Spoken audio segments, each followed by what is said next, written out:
ఎన్నో అంచనాలతో బుల్లితెరపై big boss show ద్వారా ఎన్టీఆర్ ప్రేక్షకుల ముందుకు వచ్చేశాడు. ఎవరూ ఊహించని విధంగా తారక్ చాలా ఈజీతో ఈ షోని స్టార్ట్ చేశాడు. జూలై 16 నుంచి ప్రారంభమైన ఈ షో ఇంకా 69 రోజుల పాటు జరగనుంది.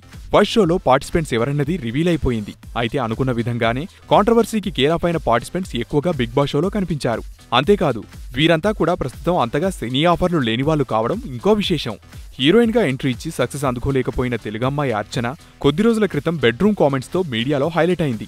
ఇక సెక్సీ భామ ముమైత్ ఖాన్ పెద్ద యాక్సిడెంట్ నుంచి ప్రాణాలతో బయటపడడమే కాకుండా ఇప్పుడు డ్రగ్స్ కేసు విషయమై నోటీసులు అందుకున్న వారిలో ఉందని ఆరోపణలు ఎదుర్కొంటోంది.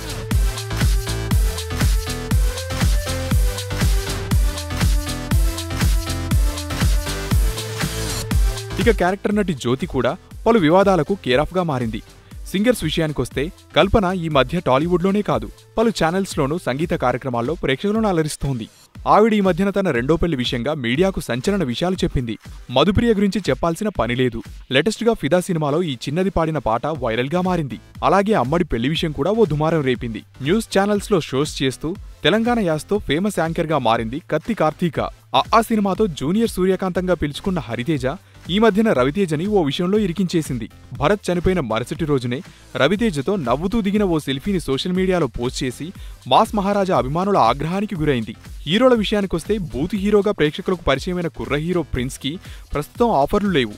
అలాగే ఆదర్శ్ కు కూడా అంతగా ఛాన్సులు లేవు. ఈ మధ్యనే కాటమరాయుడు సినిమాతో శివబాలాజీ మళ్లీ ఫేమ్లోకి రావాలనుకున్నాడు. అది అంతగా వర్కౌట్ కాలేదు. సోషల్ మీడియాలో తనపై అసభ్యంగా మాట్లాడుతున్నారంటూ కాంట్రవర్సీకి తెరలేపాడు శివబాలాజీ. ఇక బర్నింగ్ స్టార్ గా ప్రేక్షకులను మెప్పించిన సంపూర్ణేష్ బాబు తానసలు ఎన్ఆర్ఐనే కాదంటూ బాంబ్ పేల్చాడు.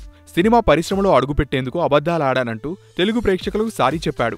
అలాగే బుల్లితెర మీద ఓ కామెడీ షోతో పాపులర్ అయి వెండితెర మీద హీరోగా సినిమా తీసి సక్సెస్ అందుకున్న ధనాధన్ ధనరాజ్ కూడా మొన్న మధ్య ఓ బ్యూటీ పార్లర్లో వ్యభిచారం చేస్తూ దొరికిపోయాడని వార్తలు వచ్చాయి. అయితే తానెలాంటి నేరం చేయలేదని వివరణ ఇచ్చినా కాంట్రవర్సీ మాత్రం అలాగే ఉండిపోయింది. ఇటు బుల్లితెర అటు వెండితెరపై తన నటనతో ఆకట్టుకున్న సమీర్తో పాటు సినీ విశ్లేషకుడు మహేష్ కత్తి కూడా ఈ షోలో ఉండడం విశేషం.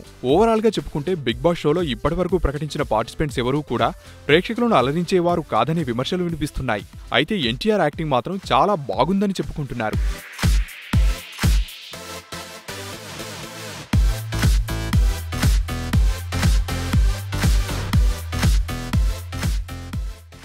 హాయ్ యూట్యూబర్స్, మరిన్ని మంచి వీడియోల కోసం సబ్స్క్రైబ్ చేయండి. దాంతోపాటే బెల్ ఐకాన్ పై క్లిక్ చేయండి.